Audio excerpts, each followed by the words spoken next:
After a long time, when both of them regained consciousness, Haria was lying on the bed in the same room on which Ramo was. The witch fulfilled her wish with Haria also and told her the truth, and locked Haria in the room along with Ramo. First Ramu and now Haria.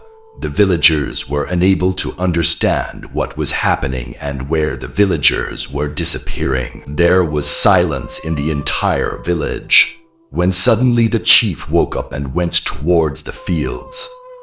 He saw a girl sitting on the bank of the river and crying. The sound of her crying was very scary, yet the chief gathered courage and touched her shoulder and asked, "Who are you?" On this the girl became silent and looked towards the chief, shouting.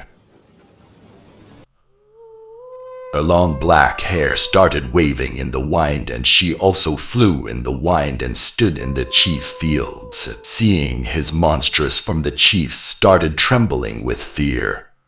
Then the girl jumped on the chief and killed him with a single blow and disappeared laughing. Next morning, when the villagers woke up and started going to the fields, they saw a dead body hanging from a tree on the bank of the river. Seeing this, there was chaos in the entire village. The news of the chief's death reached the entire village. All the villagers took down the dead body of the chief and took it towards the village. All the village people started carrying the dead body of the chief, when suddenly an old woman came crying from the front, and she started stopping all the village people. "Stop, stop." That old woman had a stick in her hand. She was wearing a very dirty, shabby sari, and there was a mark-like injury on the right side of his face. She started shouting and said, "Everyone will die. She has come. Now you all are in trouble." Saying this, she started screaming. All the village people were very scared and moved ahead in fear. As soon as Mukhaija's dead body was set on fire, the rain increased and the fire was extinguished. As soon as the fire was extinguished, the storm intensified and started taking away all the small items. Seeing all this, the villagers became even more scared. Everyone ran away from there and left the dead body of the chief there. Everyone sat down, closing the doors of their respective houses, and started crying. Everyone started fearing that now they all would not survive. Some people were bent on taking their own lives out of fear. There was also an educated, intelligent boy in the same village. His name was Karma. He has just returned from the city today after completing his studies. Karma was a tall, well-built boy with fair complexion and light mustache.